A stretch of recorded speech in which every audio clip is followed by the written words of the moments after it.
The earliest records of an ancient civilization on Earth can be found in the Sumerian writings, which refer mainly to Mesopotamia, modern-day Iraq, Kuwait, Turkey, and Syria. In the north of Ireland, there's an ancient sacred place known as the Hill of Tara. People tell stories about it being connected to these supernatural beings called Tuatha Dé Danann, who were in charge of Ireland from about 1897 BC to 1700 BC.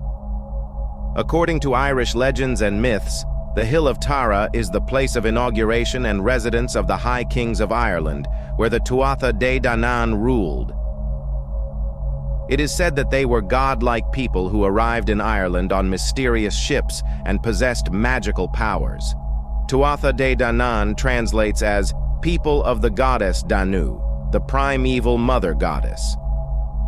The term Danu is associated with the ancient Celtic religion. For example, in the ancient Hindu text Rig Veda, it is mentioned that Danu, Asura, is the mother of the Danavas, and this name can describe primordial waters. Legends say that there were 6 waves of craftsmen who conquered Ireland. The 5th wave of conquerors were originally referred to as the Tuatha Dé, which translates to people of God. However, Irish monks in later times decided to rename them as the Tuatha Dé Danann, meaning people of the goddess Danu. This change was made to prevent any possible confusion with the Israelites, who are also known as the people of God in the Hebrew Bible. It is said that the tribe of the goddess Danu was considered the penultimate group of conquerors of Ireland. In the myths of the Irish Celts, the north was considered the source of great power. The tribe of the goddess Danu, Tuatha Dé Danann, in the Old Irish Tuath means people, tribe, nation, came from the northern islands, full of druidic wisdom and magical knowledge. Upon their arrival in Ireland from the Northern Isles, the Tuatha Dé Danann blocked daylight for 3 consecutive days and nights with their massive fleet of ships. Lebor Gabala Eren, the Book of the Taking of Ireland, or the Book of Invasions, is a collection of poetry and prose about the mythical origins and history of the Irish from the creation of the world to the Middle Ages.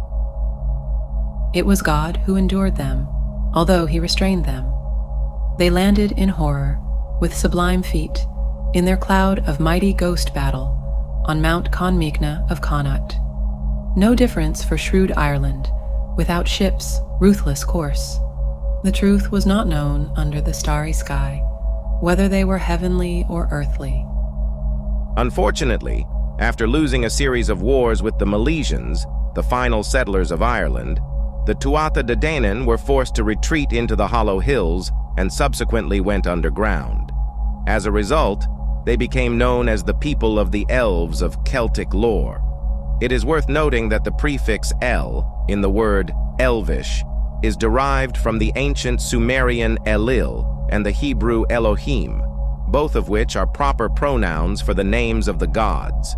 In his book titled The Realm of the Lords of the Rings, the British author Sir Lawrence Gardner provided a description of the Tuatha Dé Danann as follows.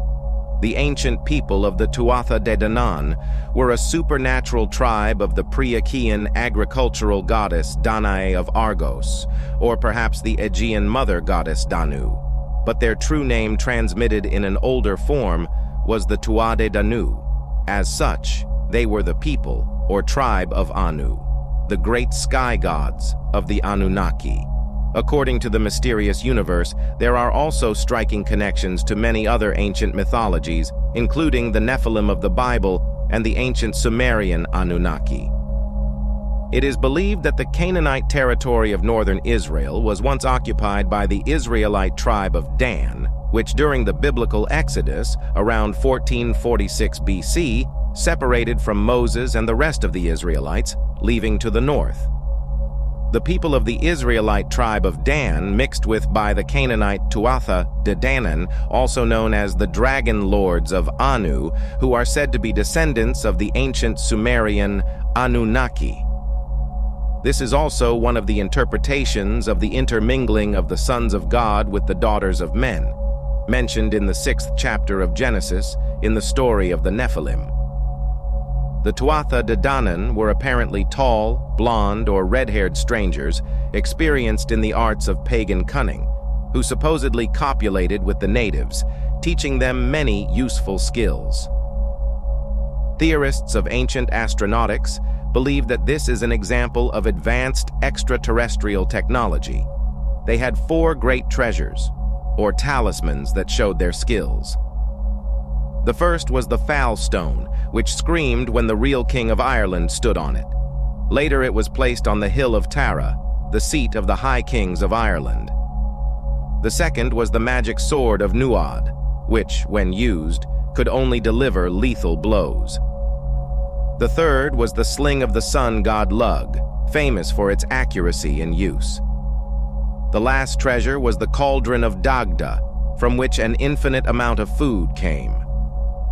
When we look at the deity called Lugh, we see more biblical references as well as connections to other mythologies in Europe. King Lugh, the Celtic Lord of Light, is said to be a youthful sun, storm, or sky god, leads the Tuatha against the Fomorians, defeating his grandfather, the giant Cyclops leader Balor. At the second battle of Mag Tuired, he defeats Balor with a sling, which brings to mind the story of David and Goliath in the Bible. Lugh is also said to have a companion hound named Fail Enis, whose pelt could turn the water it touched into wine. According to Patheos, Lugh was once widely known throughout Europe. The Celtic namesake of Lugnasad comes from the mythos of the god Lugh, a deity worshipped across many cultures and nearly universally recognized by the Celts. Lugh was known throughout Europe. He is a patron of the arts, master of crafts, and known for his many diverse talents. He is equated in the writings of Julius Caesar to the popular Roman equivalent Mercury, Hermes in Greek. The polytheists of antiquity had an interesting worldview that afforded them the capacity to recognize common attributes in various foreign deities. It was a common polytheistic belief that is stated in the writings of Julius Caesar, that the Celts worshipped the same deities as the Greeks and Romans, just under different cultural names. Lugh's name, it has been noted, bears similarity to the linguistic roots of the name, Lucifer. Interestingly, the figure of Lucifer shares many commonalities with Lu and other wandering gods of the Sorceress Road. In a common Promethean theme, these wisdom deities bring knowledge of all the arts to mankind. Both of these deities have associations as bearers of the illuminating light of Gnosis. A connection between Irish and Egyptian legends may seem impossible, but there is evidence to support this theory. Dr. Sean O. Reardon from Trinity College made a noteworthy discovery at Hostage Mound near Tara Hill, where he found the skeleton of a 15-year-old boy. Carbon dating analysis indicates that these remains are approximately 3,800 years old. Notably, the necklace discovered alongside the skeleton was crafted from faience beads and displayed similarities in both manufacture and design to Egyptian artifacts. Also, scientists from Trinity College Dublin and Queen's University Belfast published revolutionary results of DNA research, according to which the ancient Irish were connected not only with the peoples of Southern Europe, but also with the Middle East. In that case, the unearthing of a Barbary monkey skull in Ireland, dating back to 390 to 20 BC, might open up a previously unexamined etymological link to the Tuatha Dé Danann. One of the most important Egyptian gods was Thoth, whom the Greeks later called Hermes. He was the god of the moon, who, according to legend, brought wisdom and writing into the world. He was often represented and symbolized by a baboon or a North African monkey. Could this be the reason monkey bones have been found in Irish places?